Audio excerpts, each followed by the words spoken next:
Hey guys, this is Jonathan from Woodland Gear of mywoodlandgear.com. Today we're going to be looking into river clams as a resource for survival and sustainability. So grab your gear and let's get ready for our next woodland adventure.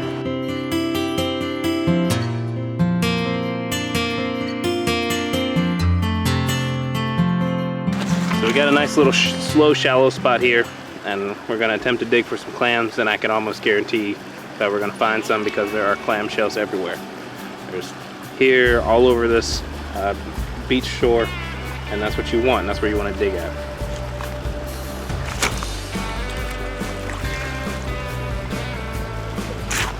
Not even 2 seconds in and I found the first one.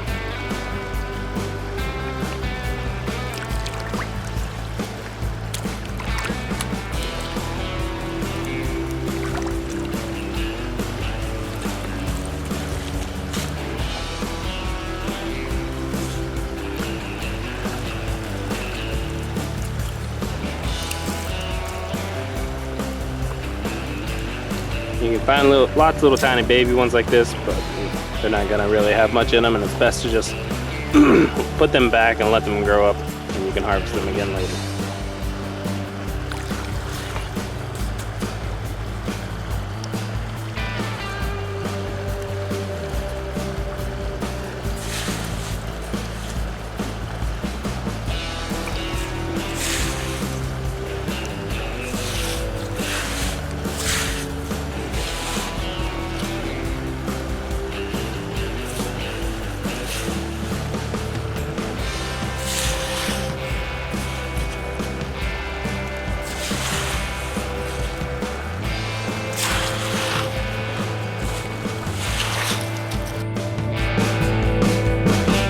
As you can see, that didn't take really any time at all to gather up a good size payload of clams here.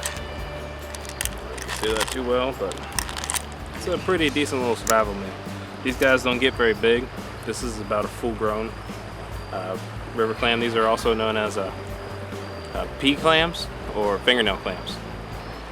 They don't get very big. They're just your basic common stream clam. Great source of protein. They have a fairly bland taste. Not gonna be anything crazy exciting to eat, but it is an easy source of protein and a quick survival meal. I don't know many other ways outside of fishing with proper equipment that you can get a protein packed meal this quickly and this easily with such little exertion. There are a few cautions that you want to avoid. Obviously, these are filter feeders, which means any toxins in the water, they're gonna draw out of that water and store inside their body. So if the water is questionable in any way, you're going to want to avoid that water altogether. Don't, especially shellfish, any kind of shellfish. You're going to want to avoid over harvesting. You don't want to come back to the same area multiple times. Their numbers will get depleted really quickly, and you want to give them a chance to survive for future harvesting and ethical reasons. Out of this harvest, you can see several small ones like this.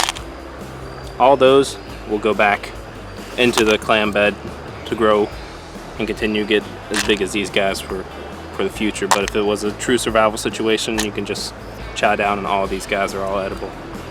These little ones, when you put them back, you either want to make sure that you don't cover up the top part. This is where the vent is. This is where they feed and breathe, or you can suffocate them. Or you can just simply lay them on the bottom in a slow moving current and they'll rebury themselves.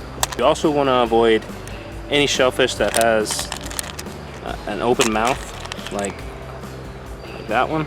See how it's open slightly? It's got that piece of gravel stuck in there. It won't let it shut completely.